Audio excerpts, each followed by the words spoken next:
Perspective. నేను మీ journalist విప్లవశ్రీ. మన సమాజంలో లింగ వివక్షకు గురవుతూ ఆర్థికంగా చితికిపోయిన దారిద్ర్య రేఖకు దిగువన ఉన్న మహిళలను వారి సొంత కాళ్ళ మీద నిలబడేలాగా చేసి మహిళా సాధికారత వైపు నడిపించడం కోసం ఏర్పాటు చేసిందే డ్వాక్రా పథకం.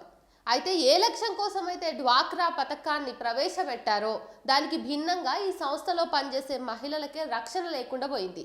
సెర్ఫ్ సంస్థలో క్లస్టర్ కోఆర్డినేటర్ ఉద్యోగులుగా పనిచేస్తున్నటువంటి అనేక మంది పురుష ఉద్యోగులు వారి కింద విలేజ్ ఆర్గనైజేషన్ అసిస్టెంట్లుగా పనిచేస్తున్నటువంటి విఓఏలను తీవ్ర వేధింపులకు గురి చేస్తున్నారు. తెలంగాణ రాష్ట్ర వ్యాప్తంగా మొత్తం 17,000 మందికి పైగా విఓఏలు ఉండగా వారిలో మహిళా విఓఏలను క్లస్టర్ కోఆర్డినేటర్లు పని పేరుతో ఒక సమయము సందర్భము లేకుండా పగలు రాత్రి అనే తేడాలు లేకుండా ఫోన్లు మెసేజీలు చేస్తూ తాను చెప్పినట్టు వినాలని లేకపోతే విఓఏ నుంచి తొలగిస్తామని చెప్పి బెదిరిస్తూ ఉన్నారు.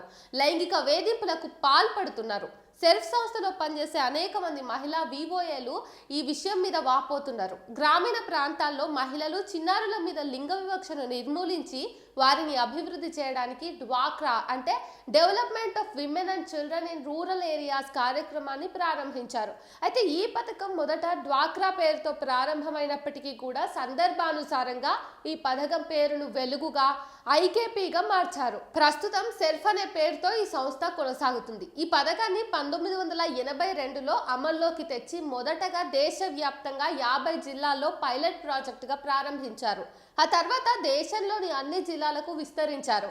అయితే ఉమ్మడి ఆంధ్రప్రదేశ్లో దాదాపు 2000 నుంచి 2002 సంవత్సరం నుంచి ఈ సంస్థ ప్రారంభమైనప్పటికీ నుంచి క్షేత్రస్థాయిలో మహిళలను సంఘాల్లో సభ్యులుగా చేర్చి ప్రతి నెల సమావేశాలు ఏర్పాటు చేయడంతో పాటు మహిళలకు అవగాహన కల్పించడం నుంచి వారికి బ్యాంక్ లింకేజ్, స్త్రీనిధి రుణాలను మంజూరు చేసి మళ్ళీ నిర్ణీత సమయంలో మహిళా సభ్యుల నుంచి తీసుకున్న రుణాలను రికవరీ చేసేదాకా ఇటు బ్యాంకుకి, సంస్థపై అధికారులకు, మహిళా సంఘంలోని సభ్యులకు మధ్య అనుసంధానకర్తగా ఉండి ప్రతిదీ తానై చాలనటువంటి జీతాలతో 2 దశాబ్దాలుగా సేవలు అందిస్తూ ఉన్న సెర్ఫ్ సంస్థ మనుగడకు ప్రధాన కారకులు విఓఏలే అని చెప్పక తప్పదు. సెర్ఫ్ సంస్థలో క్లస్టర్ కోఆర్డినేటర్ ఉద్యోగులుగా పనిచేస్తున్న అనేక మంది పురుష ఉద్యోగస్తులు వారి కింద పనిచేస్తున్న విఓఏలను తీవ్ర వేధింపులకు గురి చేస్తున్నారు. మరి ముఖ్యంగా మహిళా విఓఏలకు క్లస్టర్ కోఆర్డినేటర్లు పని పేరుతో రాత్రి వేళలో సైతం ఫోన్లు మెసేజ్లు చేస్తూ తాము చెప్పినట్టు వినాలని లేకుంటే విఓఏ నుంచి తొలగిస్తామని మహిళా విఓఏలను లైంగిక వేధింపులకు గురి చేస్తున్నారు.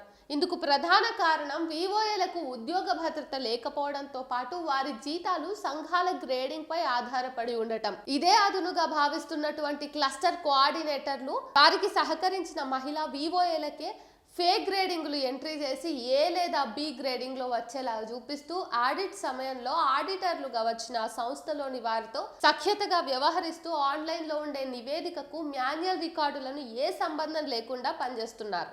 పైగా ఇట్లా ఆరోపణలు ఎదుర్కొంటున్నటువంటి క్లస్టర్ కోఆర్డినేటర్లను క్రమశిక్షణా చర్యల కింద ఇతర ప్రాంతానికో లేక మండలానికో బదిలీలు చేయకుండా పై స్థాయి ఉద్యోగస్తులు వారికి సహకరిస్తుండడంతో ఎవరికి చెప్పుకోలేక వేధింపులకు గురవుతున్న అనేక మంది మహిళలు మనోవేదనకు గురవుతున్నారు. మహిళలకు రక్షణ కల్పించకుండా, వ్యవస్థలో జరుగుతున్న లోపాలను సరిదిద్దకుండా, మహిళలకు ఒక సంతోషకరమైన వాతావరణాన్ని ఏర్పాటు చేయకుండా మహిళా సాధికారత ఎలా సాధ్యమవుతోందన్నది విద్యావంతులు ఆలోచిస్తున్నారు.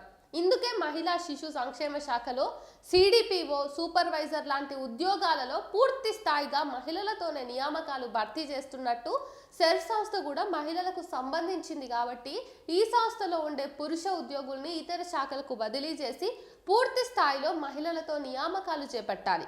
గతంలో ఎన్నడూ లేని విధంగా గ్రామీణ అభివృద్ధి శాఖ మంత్రితో సెర్ఫ్ సంస్థకి కమిషనర్గా, చీఫ్ ఎగ్జిక్యూటివ్ ఆఫీసర్గా 3 మహిళలే ఉండటం వలన ఈ సంస్థలో ఉన్నటువంటి ఈ లోపాలన్నీ కూడా సవరించి మహిళలకు రక్షణ కల్పించి మహిళా సాధికారత కోసం అడుగులు వేస్తే తప్ప ఇట్లాంటి ఆకతాయిల ఆగడాలకు చెక్ పెట్టలేము.